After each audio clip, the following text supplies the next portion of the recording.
Hi everybody, thanks for hanging in there with us for a little bit. It took us a while to just get the technology wrangled, but we're up and running. I'm Michael Cohen and I'm speaking to you here from the Joint Avenue Creative Centre in Zetland, which is in Gadigal country. So I just wanted to, before we kick off, just acknowledge, we are in Gadigal country and you're all in your own countries, wherever they may be. So just wanted to acknowledge that and pay respect to the elders, past and present, and any Aboriginal people who are with us today. So look, we've got a whole bunch of things to talk about. City People is an organisation that works in arts and culture, and we work with artists, we work with arts organisations, we work with developers, we work with local government and state government organisations. And what we're doing most of the time is trying to find ways to bring places to life and make them memorable through arts and cultural activities. And so that covers, what we do covers a whole range of things, from the strategy planning phase to the implementation planning, how are you going to do it, to the actual producing and programming of arts projects. And a lot of this happens in the public domain. So today we're going to talk about arts and culture in the public domain and do a bit of collective thinking and a discussion about why this particular time represents some great opportunities really for all of us to connect in the public domain through an arts and cultural activities during COVID and also whatever lies beyond. I know that many of you who are in the audience, and I've seen a bit of the list of who's here, work in arts and culture. You might work for local government, some people are artists. There's a whole different range of different people here. And it really is great to have you all here. And people sort of wrote their notes about what they're interested in and why they might be interested in this kind of work. And they range from, how can I connect with communities safely? How can we support artists through this process? Or just, as plain as how the hell do we do this? And indeed, how the hell do we do this? So in terms of what we're going to do today, in a moment I'm going to be talking with Fiona Winning and Chris Fox. Fiona's the Director of Programming at Sydney Opera House, and Chris runs a studio called Studio Chris Fox. He's an architect and an artist, and also working at Sydney University. And as you can see, they're in real life. We're in real life here. And we know that you were all in your lounge rooms or your studies, and you're probably in your pajamas still, but thank you anyway for joining us. So this is a collective conversation and we're really keen to hear from you. So if you have any questions, if you have any comments that come up throughout the process, please just put them in the chat and we're going to leave a chunk of time at the end to come to those questions. At the end of today, we'll also email out a bit of a summary insight report that covers some of the insights of today and also from the accelerator that we've run. So the accelerator. Okay, so what is the accelerator? So an accelerator, the way that we run them is it's an intensive laboratory environment, and we bring together a team of key participants and we work collaboratively on coming up with innovative arts and cultural solutions to projects. Typically we've run these for 10 to 12 days and they mostly tackle the goals of a very specific place. So we've run one in Wollongong City Council, for the council in terms of Wollongong City. We recently ran one for the West City Parklands. We've run them in the Rocks, we've run them all sorts of places. And really they're an innovative way to develop ideas over a sustained period that really focus. And so they're much more than people sitting down getting a whole bunch of sticky notes and doing that for an hour. So look, we've got a bit of video that we're going to run and it'll give a bit of an insight into the accelerator that we ran in August. And the video runs for about 3 or 4 minutes. So have a quick look at this and then we'll come back.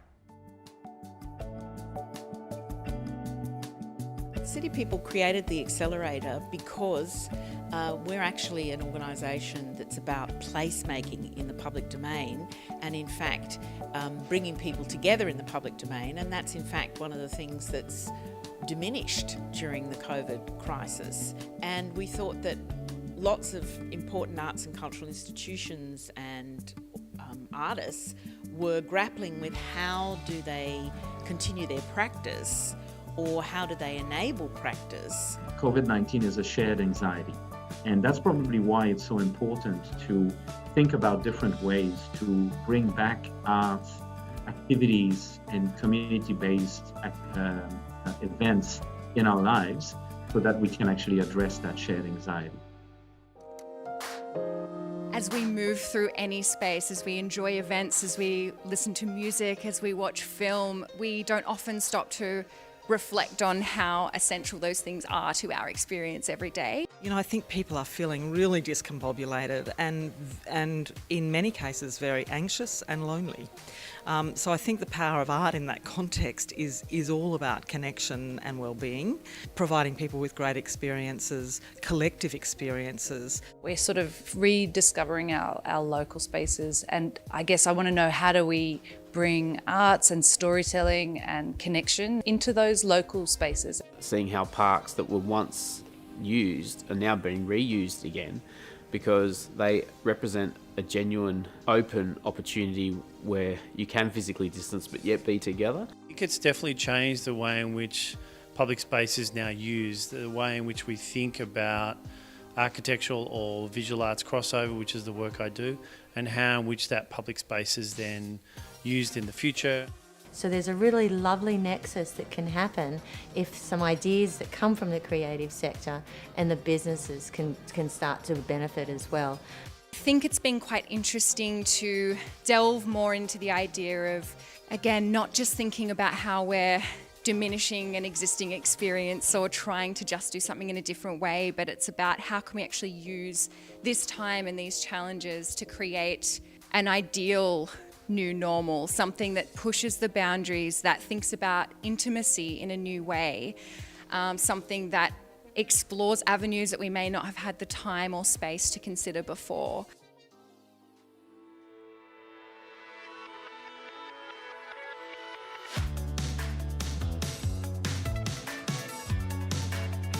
It's possibly going to be a great thing for dance and people being able to move and be outside, because we're not being able to do that at the moment. So everybody's really engaging in this digital sense right now, and so what's happening is our city streets are empty. So I think if we can really think about how we can collaborate with each other, work together to create work that may sit in a street with a very small number of people perhaps, or seated. Something that's come out of this accelerator has been that people want to meet in real life and want to experience each other and arts and culture in real life. So working out ways that we can do that. I'm kind of thinking through safety of audiences, quality of experience, and actually how we can bring people back together safely. Try and find positive solutions that we can't not just share with each other, but share more broadly with the community. It's really made clear how important arts and culture are, and how it's a vital part of the city, and how we all really need to get behind it. We really need everybody to come to the table to make sure that we're taking care of what it is to be part of a community. We're taking care of social connections that help us through all kinds of adversity. We just have to keep on going, and hopefully that we'll meet together under a mirror ball again soon.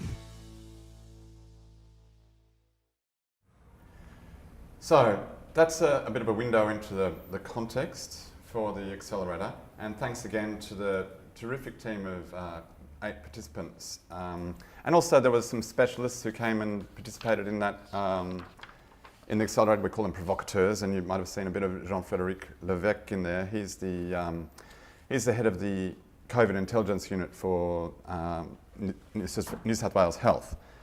So look, I guess a bit of a disclaimer here is that the accelerator that we got to run was 2.5 days, and so obviously if we had had more time, we could have developed things a bit further. But I guess just to say, this is the beginning of the conversation, and we've done a bit of an insights report which we can send out. We'll send a summary and then you can get the full report afterwards, and it's just open source. But really that is also just a bit of a stimulation to how we can keep this conversation alive. So you can see that our focus here is on the public domain. So the kinds of things that we're talking about when we talk about arts and culture in the public domain, they might be festivals, they might be temporary art installations, public art, they might be parades or protests or chess in the park. There's a whole range of things, as we know. These things all have a bit of an intrinsic value that is just not replaceable with an online digital solution, because they offer a collective experience, they offer a kind of random interaction. There's an anticipation when you're going to something like that about meeting up with your friends, and there's the actual meeting up with your friends and strangers. There's moving your body in strange ways. Some people call it dancing. You might have seen me doing a bit in the background there. There's also the option to sort of be a better version of yourself when you're out in this new public space. So it all sounds very dangerous, doesn't it? With our COVID ears on, and under COVID, it's potentially dangerous.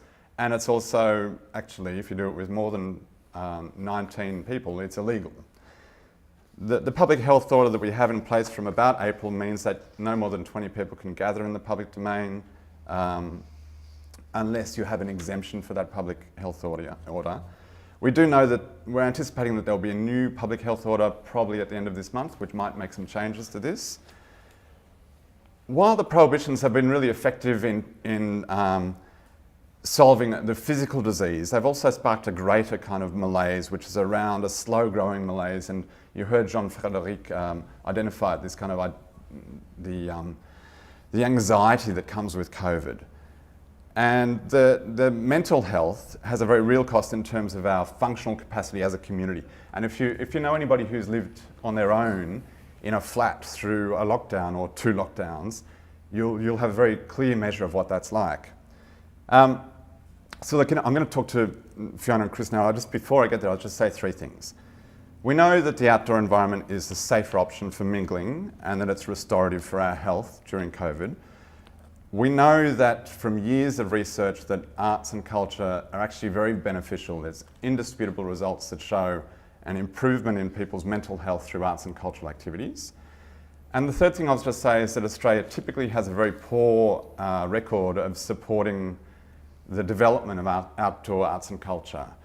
And so this is surely an opportunity for this moment in time, is surely an opportunity for us to start to improve on that and for the public domain to really serve us all. So how do we do it? Fiona?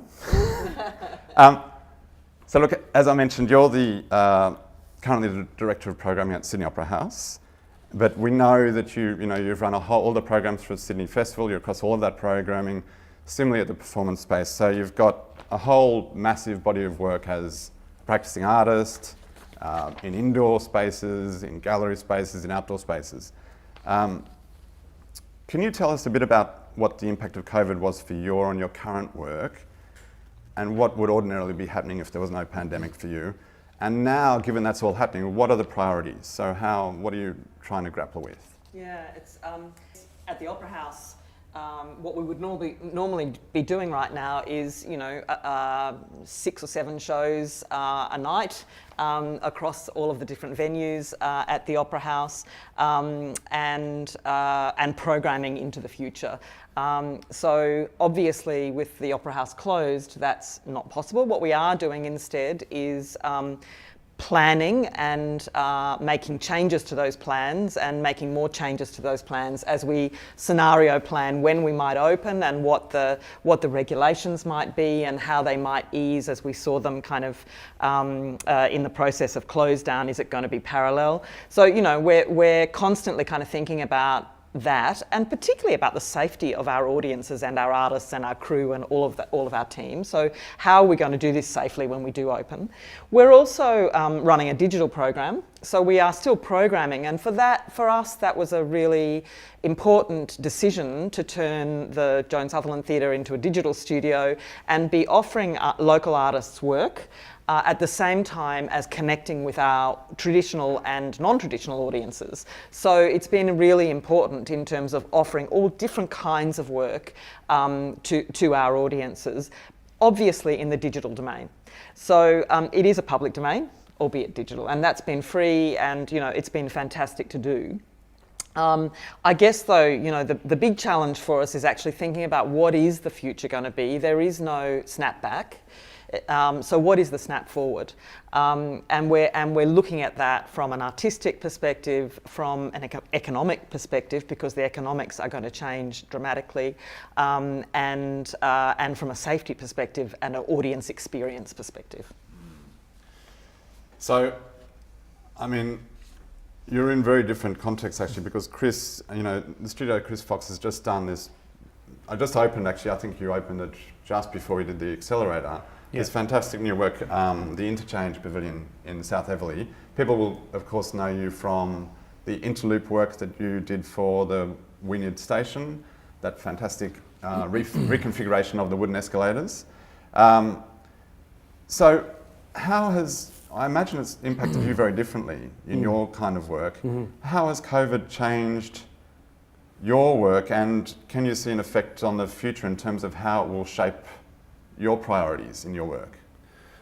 Yeah, thanks, Michael. I mean, I think the bulk of the work that I'm doing in the studio is in design construction and building construction industry. So that was quite a particular exemption at the first lockdown in Sydney particularly.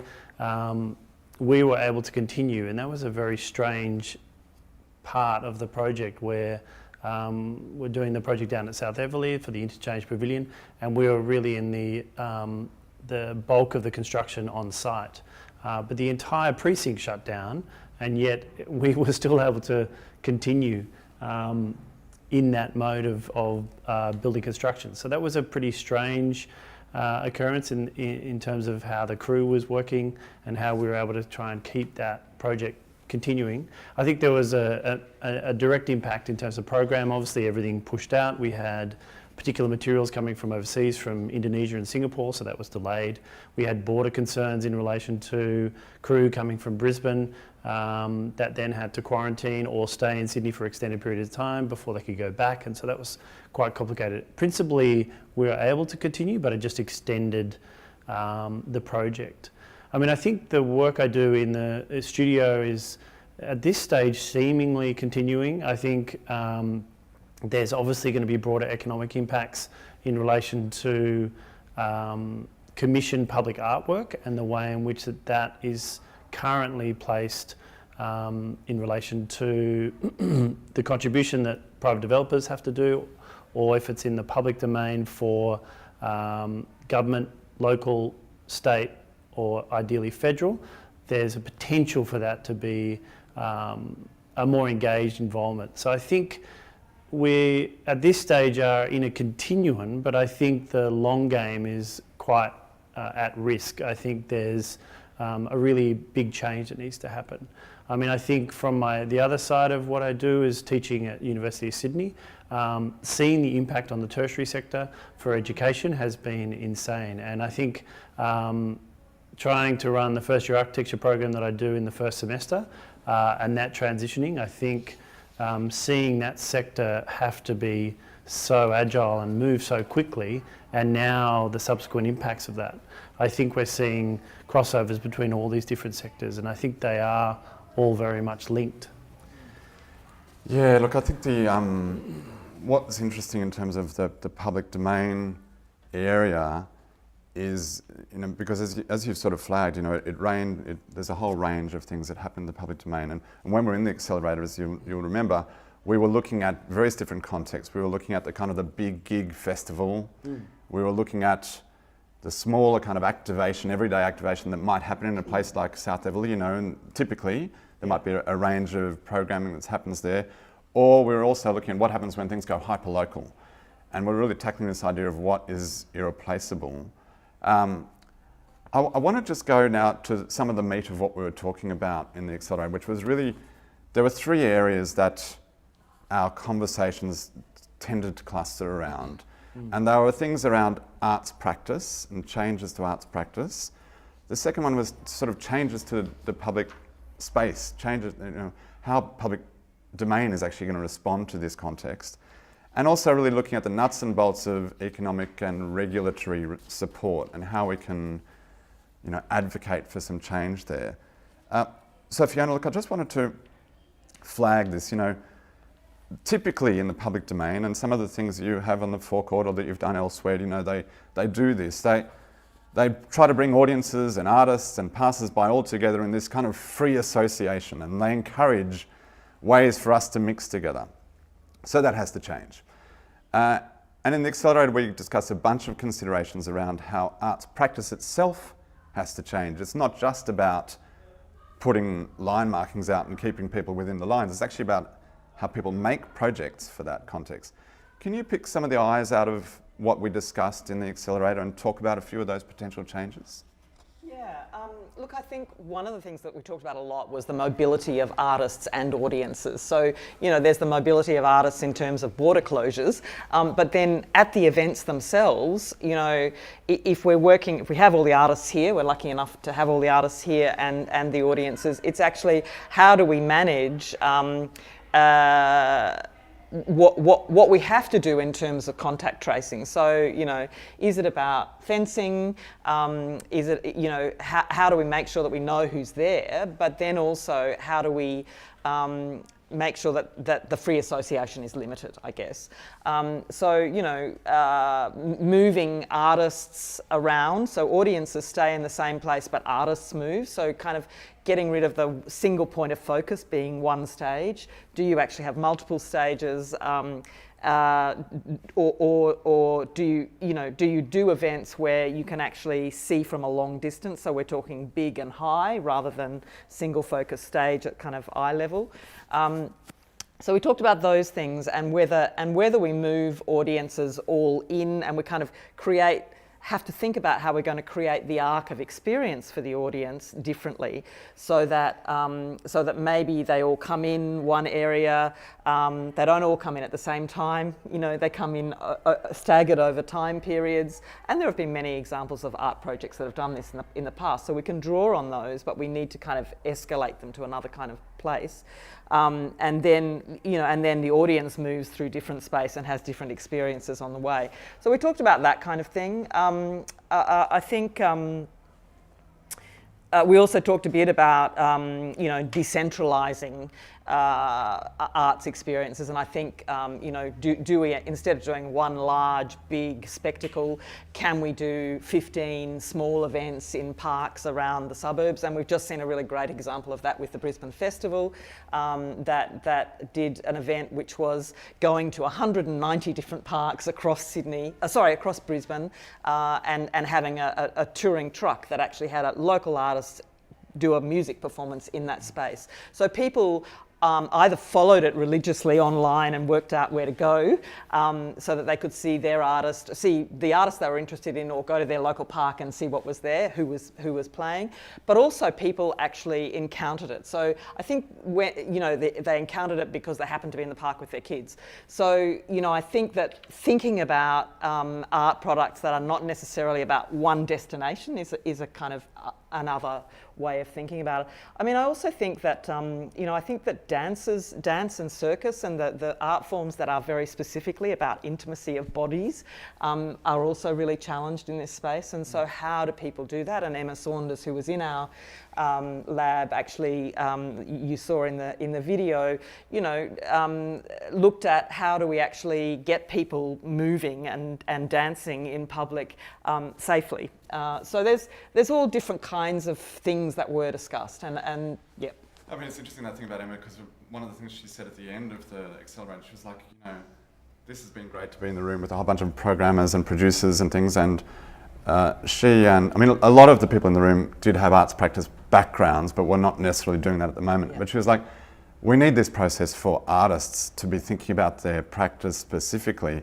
And that's one of the things that I guess I mentioned at the top, that Australia doesn't and hasn't supported the outdoor arts and cultural sector very well traditionally. And if you look at the big festivals that happen, and you've run one of them, you've been involved in one of them, of course. So the big ticket sort of free events that happen at those festivals are largely from outside of this country, and they get a whole range of support. That won't be happening. So how do we ensure excellence is a question. And I guess I just wanted to flag the idea that, those places like, the UK or France or Scandinavia or the States, whatever, they have dedicated centres that actually foster the development. They broker between producers, they run residencies for artists, they work as an information network. There are models that can help with this, and so I guess this is an opportunity for us more broadly to be advocating for that. And I'll be very interested after, if people are interested in that idea, it'd be great to sort of rally some support around that.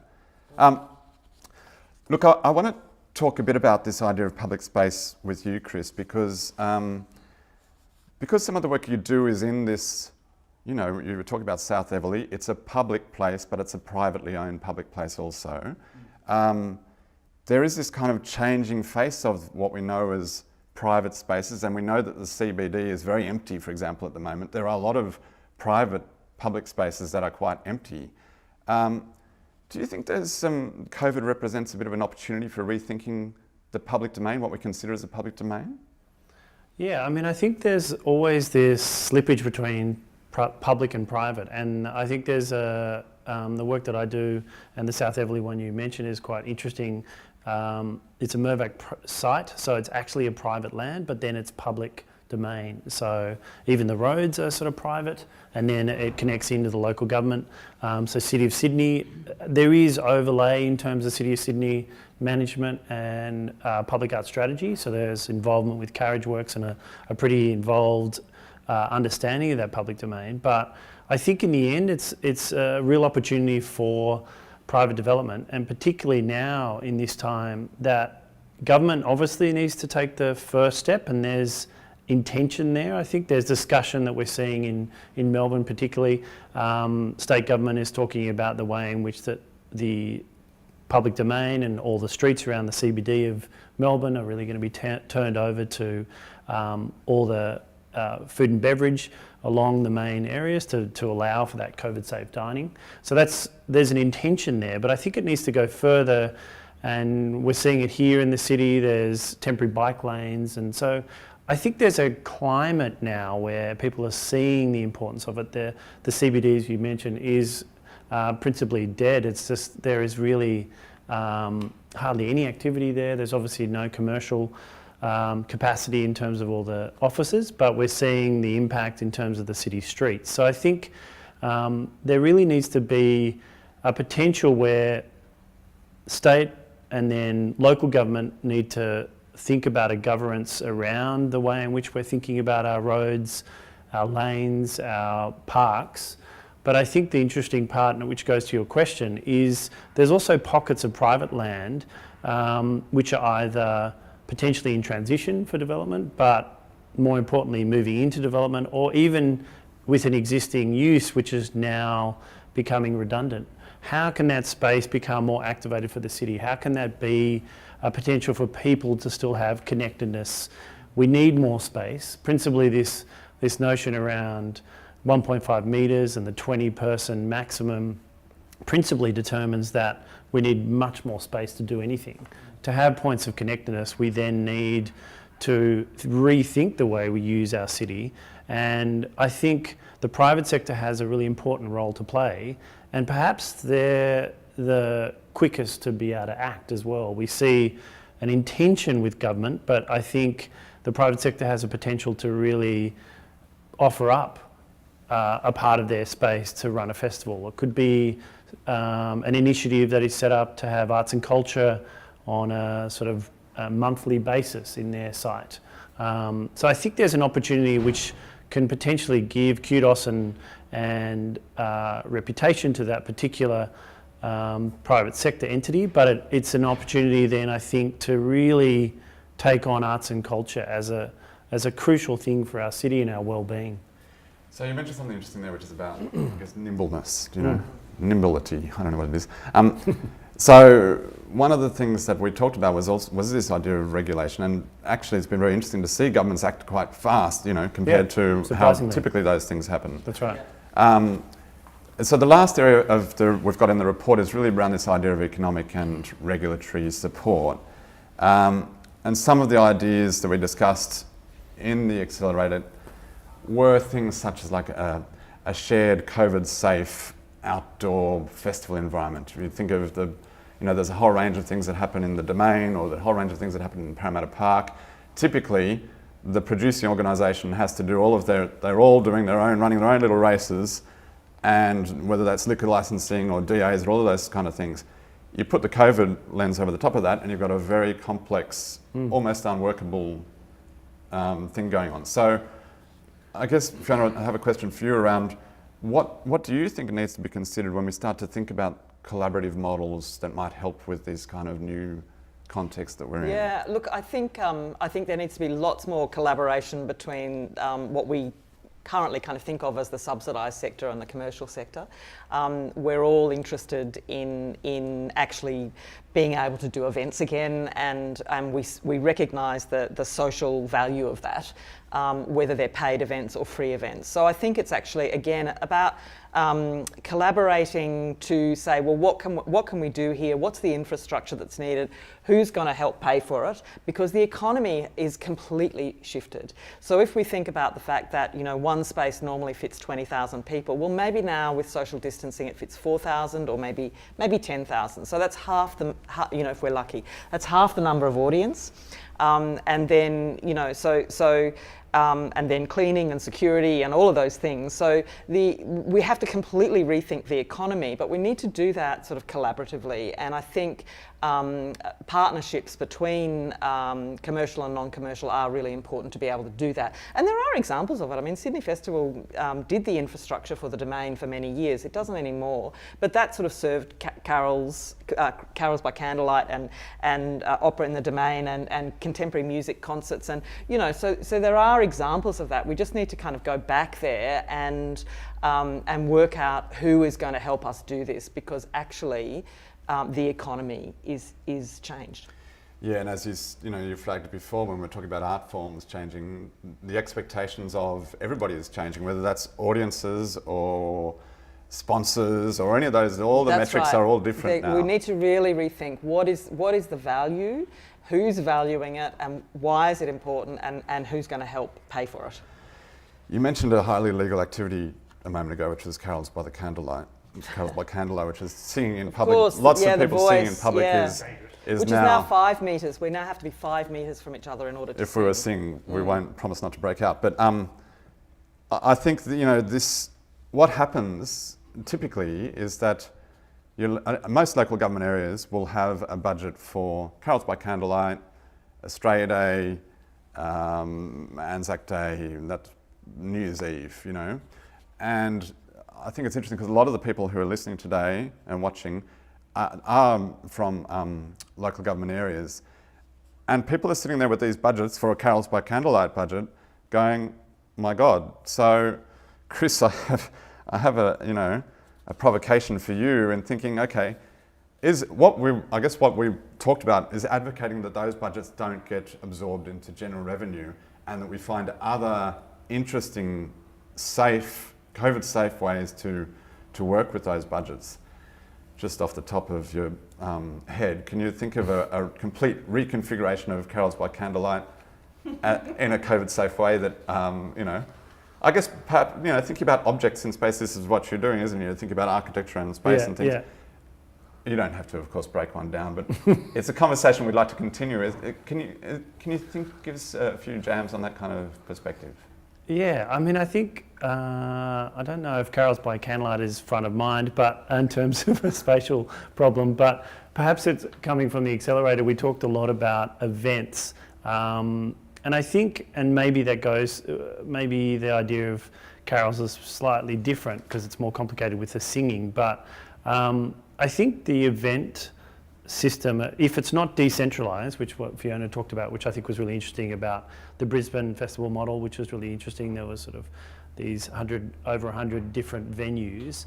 If it is a centralised event, it's a spatial problem as well. It's like it's a design problematic that I think is quite interesting and challenging. It's about how can you think about how people can still have a sense of connectedness, but have these potentially pocketed areas. There's some good examples of scaffold events. There was one in Liverpool, which was really quite successful. So I think there's a really interesting way you can think about, for instance, if we talk about the Domain, and maybe that leads into a projection around the carols. If you think spatially around each of these potential pods or moments where people could be in their maximum of 20 people or whatever the particular COVID safe law would be at the time.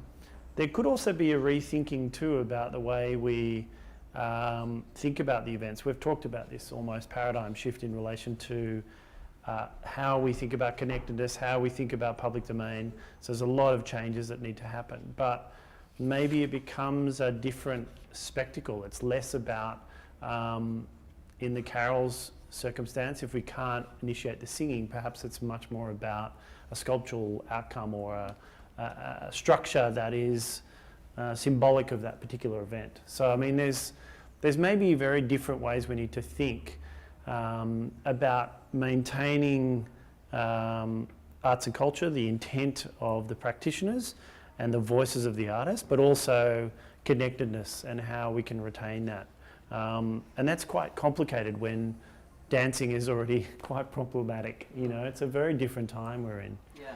I mean, I think, can I just add a little bit to that? I think one of the things that we also talked about in the accelerator was, you know, we've got these kind of particular moments in the year, and we have a traditional way of celebrating them, you know, albeit depending on which community we belong to, or which communities we belong to.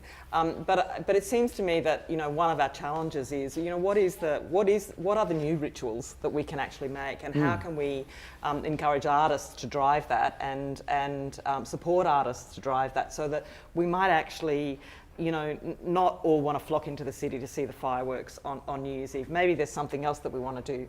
Plant a forest. I mean, you know, find the new rituals and make something of that. I think is actually our big challenge. And, you know, maybe they can be addressing things that are other than COVID that we need to address. I think in that our culture. I mean, it's a lovely thing, isn't it, to just turn it on its head a little bit. And I think the Anzac Day actually led the charge. That's right. Pardon the pun. But, you know, on that sort of curbside vigil that people did with a candle, I think that was just readily picked up and run with by people. And so it is this idea of a new collective ritual, and how can we start to play with that. I think that the thing that you were touching on here is about arts practice, and the flip side, or the other side of the coin for an arts practice, is about audiences, isn't it? And so maybe, I mean, and I'll just sort of flag quickly, if anybody does have any questions, please send them through, and we'll go to some of those questions. I did see one down there we'll come to in a second. But I wanted to just talk about this idea of audience expectations. I think we're going to have to work with our audiences really carefully. We need to change our behaviours, and you know, we've done it kind of. You know, I've never used so much hand wash, you know, whatever it's called. That's right. You know, we've changed some of our behaviours, and when we go back into the public domain or into theatres or whatever, but back into the public domain, we need to actually be aware, and we still impulse to hug, or, you know, all of those things. So actually, what are the things we need to stop doing and be more aware about? And it will happen. I mean, we can do that. But then in terms of the consumption of culture, or the participation in culture, I think, you know, we do need to work with our audiences about different expectations. And I was looking at, there was a story in yesterday's paper about a theatre in Madrid. So it was an indoor space, but it was a theatre in Madrid, and they weren't socially distanced, and the audience actually stood up and said no. And I thought, that's kind of really interesting, because we talked about actually how we work with an audience to kind of be, to observe all of the stuff that they need to observe safely. So I think there will be a point at which audiences say what they need to, but we need to support them in that kind of shift of behaviours and expectations. It's a negotiation, isn't it? Because actually every time somebody puts on a play or puts on a whatever, they are educating, or they're leading their audiences where to look, where to sit, where to, you know. And so it's a dance between the arts practitioners and the people looking, you know, and the audience members. I mean, the question that came in, I think from the Circus Solaris team, is around bringing artists into the conversation early. Let me just see if I'm getting that right. Yes. Yep, so it's not just about, the question is here, we're always thinking on our feet and developing ideas with the next gig in mind. Can we bring artists in early and into the mix and not just producers? And so, and they also sort of this idea of being given an opportunity to develop works further can start to produce a different culture in the public domain. Can you talk, Fiona, a little bit about any of that kind of process that you might have been going through in terms of generating a work? I know, for example, you had talked to Emma or things about how those things might be configured. What is the to and fro that needs to happen in this new context? Yeah, it's a really good question, and it's one that I don't think we're very good at yet. But I think it is a matter of saying, it is a matter of bringing the artists in early and actually going, well, you know, your practice has changed, our practice has changed, you know, what can we actually manage in this space or to this end? So I think, and I don't think we're really there yet because we don't know what the next kind of phase is. And I think that this kind of space we've been in, which is, you know, what's it going to look like? I mean, I think this is where the accelerator was really important because it was a conversation that actually meant we could think about it from different perspectives because of who was in the room. And I think that a good deal of that, more of that needs to happen. And when you were talking about a local council having a budget, I mean, that can no longer do the things that they do, I would have thought that would be a great opportunity for a conversation with local artists about, you know, what we can do. This is the kind of support we've got. Ideally, we'd like to be in this park or whatever, or talk to this community.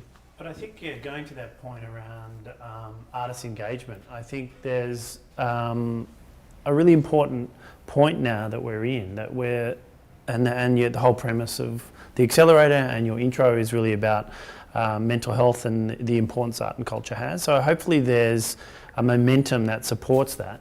I think, and the fact that you pointed to the fact that there isn't as much support historically in Australia in relation to arts and culture. I think artists need to be more and more part of the conversation, and artists are generally experts. They're experts of their field, of exactly what they do across the whole sector.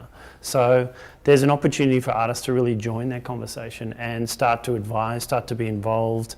So there's an indication of what could work in terms of a particular event or particular project, or it could even be in relation to a very particular artist practice, you know. And so I think that conversation is really important, that we need to start to support that. And I think, again, it's going to be back to government to start to stimulate that, to provide more grants, to provide more support to be able to allow that to happen. And for our institutions to invite artists in more. Yes. Yeah.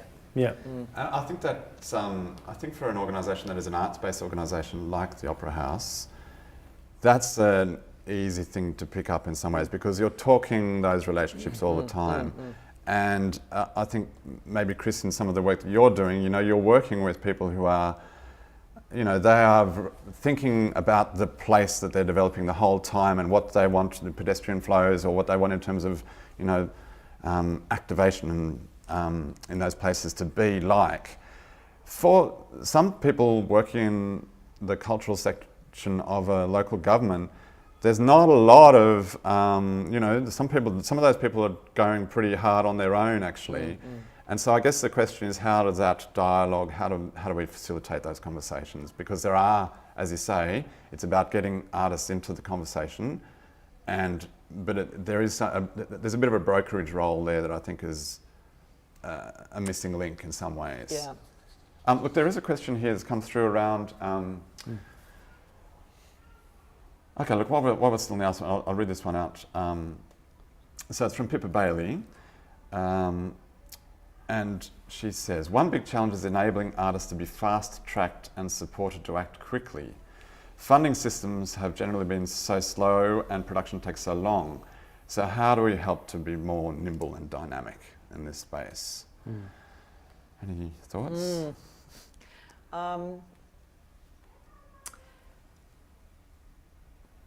Well, I think there was points you made in terms of precedents in Europe, particularly Northern Europe. There's excellent precedents in relation to bodies that are set up particularly in relation to public events, public festivals, and that then advises the way in which we think about public space. And that's happened historically, and now I think has a really active role in this current climate. So I think there's direct action that needs to be taken, like we've talked about in terms of government, but yes, big cultural institutions as well. There needs to be an understanding, I think, around how there can be a sort of structure that artists can be involved, but more importantly, how we're sort of thinking about not only our current events, but future events. So it's almost like a spatial and time mapping. It's almost as though we need to think about a calendar, think about the seasons, think about the particular key events. Can those events slide or open up? And then what can that now be thought of spatially in not just the CBD, but then if we're talking about Sydney, Greater Sydney, for instance. And I think there's quite a lot to develop and understand, because it's actually a rethinking of all of those structures that are often siloed to the big events that are apexed around the harbour. You know, that model is no longer sustainable. I think, I mean, I've just got another kind of comment, which is really, I mean, I agree that this is a real issue. And I mean, if we imagine that there were a lab like Accelerator, but bigger, with a lot more artists and people involved, but actually that it was backed by a range of local governments.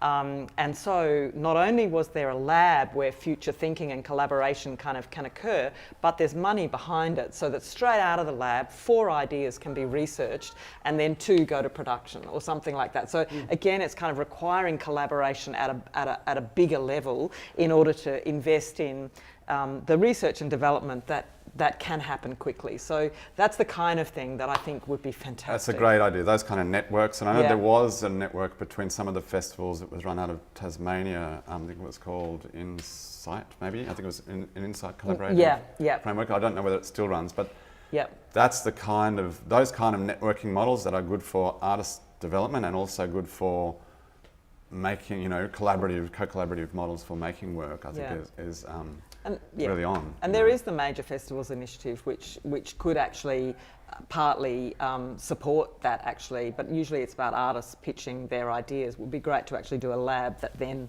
you know, festival directors were involved with and backed. I mean, I think that, you know, I'll have a quick look to see if there's another comment. We need to wrap soon, but just want to leave people enough time to get out of the pyjamas to go to the next meeting, whatever it may be.